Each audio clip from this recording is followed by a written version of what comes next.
नमस्कार मंडळी, श्री स्वामी समर्थ। आज मी कारळ्याची चटणी करते आणि खूप दिवसांनी येतोय माझा व्हिडिओ, कारण मन पण नाराज होऊन जातं की एवढा चांगले व्हिडिओ टाकून सुद्धा व्हिडिओ व्हायरल नाही होत। ज्यांच्यामध्ये काहीच बघायचं नसतं त्यांच्याकडे भरपूर व्हायरल केला जातो त्यांचा व्हिडिओ, त्यामुळे मन थोडं नाराज झालं होतं। पण आता परत मी नवीन व्हिडिओला सुरुवात करते। तर कारल्याची चटणी करण्यासाठी मी पहिल्यांदा काय केलं, कारले धुवून वगैरे एक ऊन दिलंय, सुकवलंय उन्हामध्ये, म्हणजे कसं चटणी खराब अजिबात होत नाही। त्याच्यानंतर इथे लसूण घेतली आहे, लसूण मी मोठ्या मोठ्या 3 गड्डे घेतले लसणीचे। इथे लवंगी मिरची घेतली आहे, आपल्या तिखटाप्रमाणे मिरची घ्यायची, तुम्ही मसालासुद्धा टाकू शकता। आणि इथे पाऊण वाटी शेंगदाणे घेतलेत, शेंगदाण्याचं आणि कारल्याचं प्रमाण बघणार मी, त्याप्रमाणे शेंगदाणे बारीक करणार। आता पहिल्यांदा आणि आमचूर पावडर घेतली, आमचूर पावडर तर पाहिजेच पाहिजे, आणि मीठ लागेल आपल्याला, आणि तळण्यासाठी तेल। तर आता मी पहिल्यांदा काय करते, कारले तेलामध्ये फ्राय करून घेते। तेल आता मंडळी गरम झालंय, मी याच्यामध्ये कारले टाकून घेते।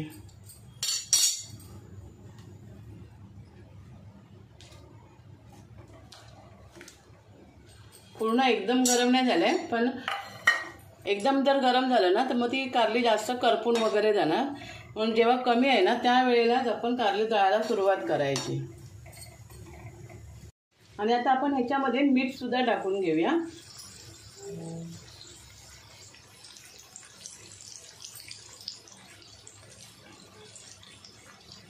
जर नंतर लागलं तर आपण टाकायचंच आहे, कारण शेंगदाणे आहेत, लसूण आहे, मिरची आहे, आणि चांगली खरपूस घ्यायची भाजून।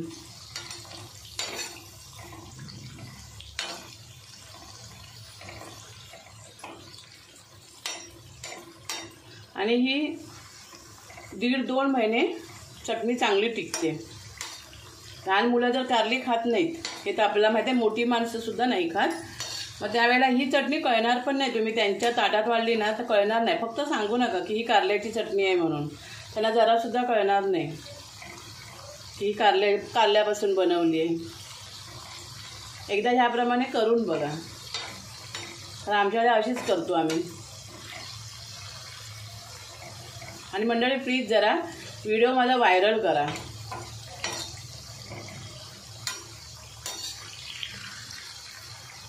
आणि मंडळी मी कारल्यामधल्या बिया नाही काढल्या, कारण कारली एकदम कवळी होती ना, त्यामुळे बिया काढत नाही बसले मी।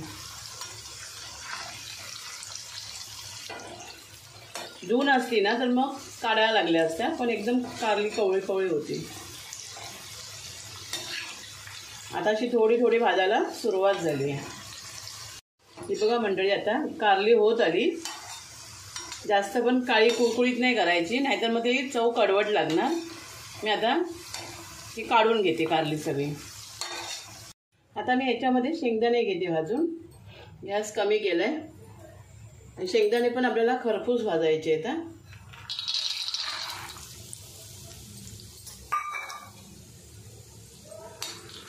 तुम्हाला जर लाल मिरचीच्या ठिकाणी म्हणजे आता मी लवंगी मिरची घेतली आहे जरा तिखटाला, घरातला जर मसाला असेल ना तुमच्या नेहमीचा, तो टाकलात ना तुम्ही तरी चालेल, असं काय नाही की मिरचीच टाकायला पाहिजे। घरातला तिखट मसालाही तुम्ही टाकू शकता। आता आपण शेंगदाणे पण चांगले खरपूस एकदम भाजून घेऊया, काहीच कच्चं नाही राहिलं पाहिजे। लसूण पण भाजायची, मिरची पण थोडी परतून घ्यायची, मिरच्या चांगल्या सुकलेल्या आहेत एकदम उन्हामध्ये कडक। आता शेंगदाणे पण झाले भाजून, मी तव्यामधून शिफ्ट केले शेंगदाणे कढईमध्ये, कारण तव्यामध्ये तेल पण जास्त होतं, त्यामुळे शेंगदाणे उडत होते, म्हणून पूर्ण तेल निथळून मी कढईमध्ये घेतलेत शेंगदाणे। हे बघा आता झालेत भाजून ते।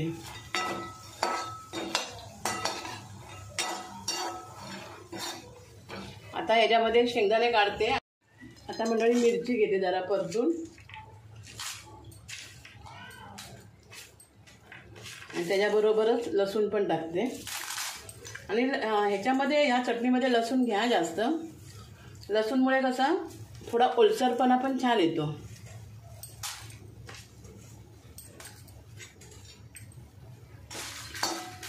एकदम कमी गॅस केला आहे आणि कमी गॅसवरच भाजते, नाहीतर लसूण पण तोंडावर येईल उडून. एकतर मला एका डोळ्याने मोतीबिंदू झाल्यामुळे दिसत नाही आहे, तरी पण मंडळी मी करते व्हिडिओ. मला आवडतं करायला, पण मग नाराज होतं मन की आपले व्हिडिओ एवढे चांगले करून सुद्धा पुढे जात नाही. आता हे भाजून झाले ना की मी हे पण काढून घेते. बघा मंडळी सगळं भाजून झालं आहे. आता थोडं सगळं गार व्हायला हवं आहे. आता मग मिक्सरमध्ये भीती वाटते शेंगदाणे वगैरे, आणि असं एकदम चिकट वगैरे होऊन येईल ते शेंगदाण्याचं, तेल सुटेल. तर आपण ऑलरेडी तेलामध्येच भाजलेलं आहे, त्यामुळे 5 मिनटं तरी गार होऊन देणार आणि नंतर मग मिक्सरला लावते.